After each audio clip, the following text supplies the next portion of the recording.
जब दूध का डिमांड बढ़ते गया तो गायों की संख्या बढ़ते गई। कहूँ से ले आए गाय, स्ट्रेस में होगा, भोजन नहीं करे, मस्टिक और उसका पहले यूज कर लेते हैं। बड़े चारे पर अब डिपेंडेंसी ज्यादा करने वाले, अब भूसा पर कम, हरियरी खिलाइए, बढ़िया दूध लीजिए और दाना का कॉस्ट भी कम हो जाए। नियंत्रण रखिए, नहीं तो दूध पर असर पड़ जाएगा। तीनों गाय बांध लीजिएगा, मार्केटिंग होबे नहीं करेगा तो आप कहाँ से कमाइएगा? 30 रुपए दूध बेच के थोड़ी कोई कमा, बहुत है जी। इसमें कभी कभी दिल टूट जाता है जी। नमस्कार मित्रों, नई कृषि दर्शन में आपका स्वागत है। और आज मैं पहुंच चुका हूं बिहार के पटना जिले के पालीगंज थाना के धरहरा गांव में। और ये मेरे पीछे आप देख रहे हैं, काफी जो है सिंपल तरीके से इस डेयरी फार्म की शुरुआत जो है एक युवा के द्वारा 2-3 साल पहले जो है 2 गायों से किया गया था। तो स्टार्टिंग में इनको कौन कौन सी परेशानी का सामना करना पड़ा, शुरुआत में गायों की खरीदारी कहाँ से किए, स्टार्टिंग में दूध का मार्केट कैसे पकड़े, अभी इनके पास कुल कितनी गाय है, किस रेट में दूध जो है बिक रहा है, और गायों में कौन कौन सी समस्याएं होती है, सारा कुछ हम आपको इस वीडियो में जानकारी देंगे। उसके पहले मैं कहूंगा कि यदि आप हमारे चैनल पर नया हैं तो कृपया इस चैनल को सब्सक्राइब कर लें, ताकि इस तरह की नई नई जानकारी आपको इस चैनल पर मिलता रहे। और आप हमारे फेसबुक पेज से भी जुड़ सकते हैं। उस फेसबुक पेज का लिंक जो है वीडियो के डिस्क्रिप्शन बॉक्स में दिया गया है, तो वहां पर भी जाकर के आप नई नई जानकारी हासिल कर सकते हैं। तो चलिए हम इस युवा साथी से बातचीत करते हैं। मेरा नाम विकास कुमार सिंह है, यह पालीगंज के धरहरा गाँव में स्थित है जी, पटना जिला। तो कितने सालों से आप इस क्षेत्र में आए हुए हैं सर? लगभग 3-4 साल से। तो आपको इस क्षेत्र में कैसे आना हुआ सर? पहले घर पर रहता था तो रुचि बढ़ा और थोड़ा गाय के प्रति लगाव हुआ जी, और थोड़ा इस कारण। तो बहुत सारे लोगों का मानना है सर कि डेयरी फार्म घाटे का सौदा है, आप इसको कितना सही मानते हैं? देखिए, दोनों तरफ सही है, घाटा भी है और मुनाफा भी है जी। मुनाफा मतलब अगर बढ़िया से मेंटेन रहेगा तो मुनाफा है जी। जानकारी होना चाहिए, अनुभवी लोगों को कभी भी घाटा नहीं होता है। इसलिए अनुभवी के लिए ये फायदा का बिजनेस है। जो नया है वो लिया, पहले सोचे खिलाएंगे 5 गाय, दूध दुहेंगे और ढेर सारा दूध होगा और बेचेंगे तो उससे ज्यादा, उसी में घाटा में चल जाते हैं जी जी। तो शुरुआत कैसे करना चाहिए? शुरुआत कम गाय से और बढ़िया गाय से करना चाहिए, कम से कम 16 लीटर इधर जी। उसके बाद ऊपर चल जाइए, अनुभव हो जाएगा। सबसे बड़ी समस्या होता है दूध के मार्केटिंग को लेकर के। तो स्टार्टिंग में दूध कहाँ बेचे और किस रेट से बिक रहा था? स्टार्टिंग में 45 में बेचे थे, उसके बाद अभी 50 में बेच रहे हैं। 50 का चला जा रहा है? हाँ, रिटेल सेलिंग सब कर देते। तो कहाँ से बेचते हैं सर? यहीं से जाता है या मार्केट में ले जाता है? यहीं से जाता है और कुछ लो मार्केट में जाता है जी जी। तो कितने दिनों के बाद गायों की संख्या बढ़ाते गए सर? मतलब जब दूध का डिमांड बढ़ते गया तो गायों की संख्या बढ़ते गई। अगर एकाएक जो है 8 से 10 गाय लेकर के आ गए रहते तो आपके साथ कौन कौन सी समस्याएं आ सकती थी? पहले तो दूध की मार्केटिंग का पहला समस्या, दूध कहाँ बेचे। डेयरी में बचेंगे तो प्रॉफिट होगा नहीं, 30-32 रुपए रेट देते हैं जी। पहला मार्केटिंग। उसके बाद गायों में समस्या, एक बैग गाय लियाइएगा, कहूँ से हरासमेंट आ जाएगा, 1-2 गाय बीमार अवश्य हो जाएगा, दूध पूरा कर नहीं पाएगा जी जी। इसलिए पहले 2 गाय लाएं, उसके बाद फिर दूध का जरूरत हो 4 लाएं। मार्केटिंग भी आपका बेनिफिशियल होगा, दूध का रेट जब नहीं मिलेगा तो डेयरी करने में कोई फायदा नहीं है जी। आज का लागत दाना ये सब का बहुत लागत हो गया है और उसके हिसाब से रेट नहीं है। 30 रुपए में बेचकर अगर किसान सफल हो सकता है, कभी नहीं। कितनी गाय है आपके पास? अभी कुल गाय 10 है और बच्चा ये सब मिलाकर 18 टोटल जी जी। तो कम से कम कितने लीटर दूध देने वाली गाय है सर आपके पास? कम से कम 8-10। टाइम का 8 से 8 लीटर नहीं, दोनों टाइम का 8। दोनों टाइम का 8 से 6 किलो। तो दोनों टाइम का 8 से 10 लीटर में डेयरी चलाना सर? वो मतलब कम से कम अभी नहीं है मेरे पास, सब 10 का प्लस अभी सब ड्राई पीरियड में हो गया। अच्छा। सब सूख गया है, 2-3 महीना बाद बच्चा दे देगी जी जी। और ज्यादा से ज्यादा 28 किलो तक है। 28 किलो तक है। अगर डेयरी फार्म में शुरुआत करना चाहिए सर तो कितने लीटर वाली गायों से डेयरी फार्म करना बेनिफिशियल होगा? अगर अनुभवी है तो 20 से प्लस करे जी। 20 से प्लस करेगा तो फायदा में रहेगा जी। और कम अनुभवी है तो 15-16 और लोकल गाय से करे जी। तो शुरुआत में आपको इस क्षेत्र में आए तो कौन कौन सी समस्याओं का सामना करना पड़ा? पहले तो मार्केटिंग और गायों में बीमारी जी। मार्केटिंग भी में समस्या है, फिर धीरे धीरे जाने लोग तो दूध लिए, फिर गायों के बारे में रख रखाव, थनैला जी। सबसे मेन प्रॉब्लम थनैला है गायों में। थनैला कहूँ से ले आए गाय, स्ट्रेस में होगा, भोजन नहीं करेगा, उसके बारे में जाने। तो धीरे धीरे आदत समझ गए कि कैसे रखना चाहिए, क्या रखना चाहिए जी। तो अगर आपकी गायों को मेस्टाइटिस होता है सर तो सबसे पहले शुरुआत में आप क्या करते हैं? घरेलू उपचार करते हैं या डॉक्टर को ही बुलाते हैं? पहले तो देखते हैं हेमोपैथिक जी। हेमोपैथिक का एक आता है मस्टिक और उसका पहले यूज कर लेते हैं जी। उससे सुधर गया तो ठीक है, नहीं तो एलोपैथिक जी, मतलब अंग्रेजी में जाते हैं, उसके लिए दवाई देते हैं और स्प्रे मारते हैं जी। और घरेलू उपचार में है जो थन में अडर एडिमा हो जाता है, उसके लिए धनिया पत्ता दीजिए, सुधर जाएगा, ठीक हो जाएगा, सबसे बेस्ट दवाई। तो सबसे अधिक समस्या किस मौसम में आपको फेस करना? जून जुलाई अगस्त 3 महीना, बरसात वाला सीजन में बहुत समस्या है। उसमें क्या क्या सावधानी बरतना चाहिए सर? उसमें साफ सफाई, प्रोटोजोवल बीमारी उसमें ज्यादा होता है। जी जी, मतलब मक्खी उखी काट लेगा, सर्रा, इस सब से ध्यान रखें हमेशा। नियंत्रण, छिड़काव, छिटाव, ये सब देखिएगा तो ब्लीचिंग पाउडर से छिटाव होता है। आप अपनी गायों को किस तरह का खान पान देते हैं? खाने के लिए क्या क्या देते हैं? खाने के लिए हरा चारा और भूसा। भूसा हम 2 किलो बस देते हैं। जी जी, 40% मतलब कि 60% हरा चारा मेरा है।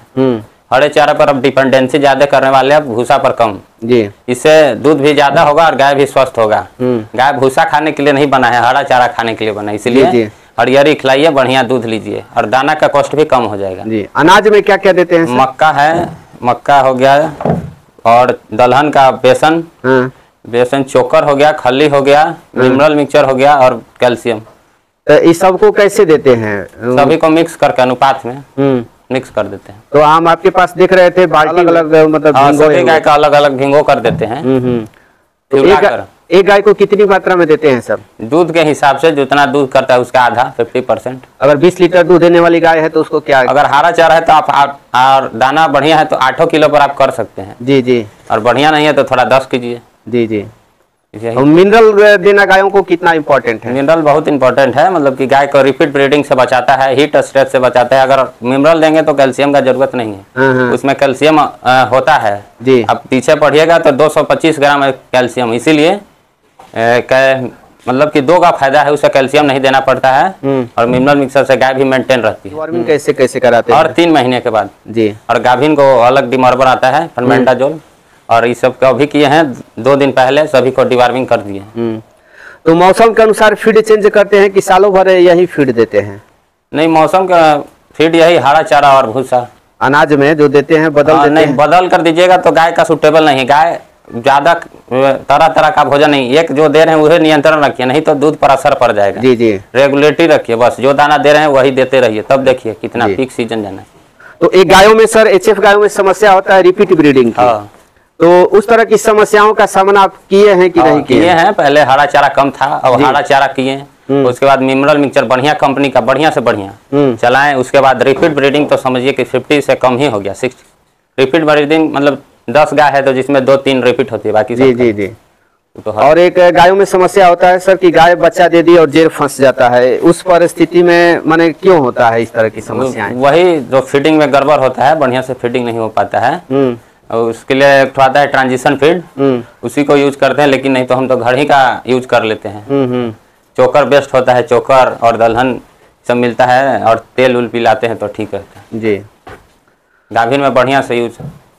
अगर कोई युवा इस क्षेत्र में आना चाहता है सर, तो कैसे उनको शुरुआत करना चाहिए? बेनिफिशियल है या मतलब घाटे का ही सौदा है? देखिए, पहले आप आसपास देखिए कि अगर मार्केटिंग है, सबसे पहले मार्केटिंग है, पर ये सब डिपेंड करता है। आप कितनों गाय बांध लीजिएगा, मार्केटिंग होबे नहीं करेगा तो आप कहाँ से कमाइएगा? 30 रुपये दूध बेच के थोड़ी कोई कमा लेगा जी। जब तक अच्छा मार्केटिंग होगा तभी आप सफल हो सकते हैं। इसलिए पहले आप मार्केटिंग पर ध्यान दीजिए। युवा है, पहले 2 गाय लाएं, उसके पहले समझे क्या खाएगा, कैसे खिलाएंगे, कैसे रखेंगे। सबसे पहले 3 महीना पहले हरा चारा बुन लें जी। हरा चारा बुनेंगे तो कुट्टी का ये भूसा है उसका लोड कम रहेगा जी जी। इसलिए हरा चारा पर डिपेंडेंसी लाइए, भूसा पर कम लाइए। 3 साल हो गया, क्या आपके फार्म पर कोई बछिया तैयार किए हैं कि नहीं? 2-3 बछिया देखिए, जैसे कि वो है जी जी, ये है। इसके बारे में बता दीजिए सर, कितने महीने की, कितने साल की हो गई? ये अब 2 साल की होगी और 3 महीना का गाभिन है। 3 महीने की गाभिन है? अब 3 महीना का गाभिन है और एक तो गिर गया जी जी, यही घड़ी का है। और ये लगता है कि 12 महीना का है। 12 महीने की। तो कितने महीने पर हिट में आना शुरू हो गई थी? 16 महीने पर आ जाती है सभी। 16 महीने पर देते हैं और वजन के हिसाब से 300 किलो बॉडी वेट पर जी जी। बहुत सारे लोग सर अपने फार्म पर बच्चियां नहीं तैयार करते हैं। लोगों का मानना है कि एक फार्म पर बच्चियां तैयार करना घाटे का सौदा है। आप इसको कितना सही मानते हैं? देखिए, अगर आप शहर में है तो घाटे का सौदा है। अगर आप मतलब कि रूरल एरियाज में जी जी आप हैं तो इसलिए आप हरा चारा और भूसा और थोड़ा बहुत दाना पर मेंटेन हो जाती है, बच्चियां आराम से तैयार है, आपको खरीदना नहीं पड़ेगा जी। सबसे पहले तो गाय लाइएगा, बीमारी से बचिएगा, और दूसरा दूध बढ़िया मिलेगा, जितना रहेगा। हाँ, 10 किलो करेगी, इसका माई की थी जी जी। इसीलिए पहले बच्चिया पर ध्यान दीजिए, ब्रीडिंग कीजिएगा तभी आप आगे बढ़िएगा जी जी। अब 20 किलो वाला मेरा गाय है, इससे हम कैसे 25 लें, यही पर ध्यान दें। बच्चिया पालना जरूरी है। जी जी। तो ये जो गाय हम देख रहे हैं सर, कितना दिन समय है इसको बच्चा देने में? अभी 10 दिन समय है। जी जी। अभी 10 दिन समय इसको बच्चा देने में। क्या इससे उम्मीद करते हैं? उम्मीद करते हैं कि 28 किलो अभी करेगी। 28 किलो? हाँ। सेकेंड लैक्टेशन में कितना की थी? सेकंड में 25 किलो की थी। 25 किलो। हाँ। और ये और जो बड़ी बच्चे गाय है सर, वो अभी 18-19 किलो कर रही है। हाँ। थोड़ा दुबली हो गई है। जी जी। भोजन में थोड़ा बदलाव के कारण, मौसम चेंज के कारण बीमार हो गई थी थोड़ा, इसलिए दुबली अभी लग रही है। तो एक डेयरी फार्म में मेहनत कितना है सर, वो बता दीजिए। मेहनत है या नहीं है? मेहनत बहुत है जी। इसमें कभी कभी दिल टूट जाता है अगर अपने भरोसे कहीं आप इसमें मतलब टाइम पर बंधे रहेंगे।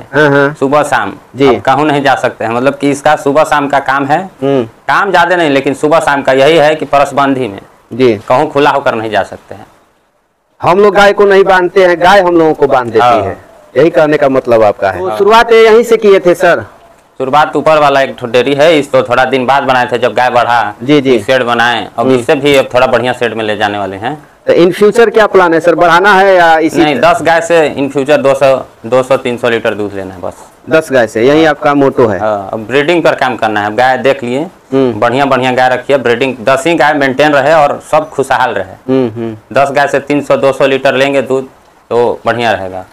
अगर स्टार्टिंग में ही लाखों रुपया सीड को बहुत सारे लोग खर्च कर देते हैं सर, उसको आप कितना सही मानते हैं? हम तो 90% गलत मानते हैं। आप सेड थोड़ी पैसा कमा के देगा, गाय ना देगा। जी जी। इसलिए सेड पर ना खर्च करें। सेड मतलब नॉर्मल रखें जो काम चले, और गाय को बढ़िया से रखें बस। जी। अभी आप देख रहे हैं फर्श है, मेरे को कच्चा मिट्टी चाहिए एकदम हमेशा। जी जी। उस पर रहेगा ना मास्टाइटिस होने का दिक्कत है, कुछ गाय भी स्वस्थ रहे। 2-3 साल हो गया सर, कभी आपको ऐसा नहीं लगता है कि हम इस क्षेत्र में आकर के बहुत बड़ी गलती कर चुके हैं? नहीं, अभी तो नहीं लगा, बीच बीच में थोड़ा लगता था, लेकिन जी जी कोई मोटिवेशन मिलता फिर लग जाते हैं। जी जी। तो चलिए, इतनी महत्वपूर्ण जानकारी हमारे दर्शकों के साथ साझा किए सर, इसके लिए आपको बहुत बहुत धन्यवाद।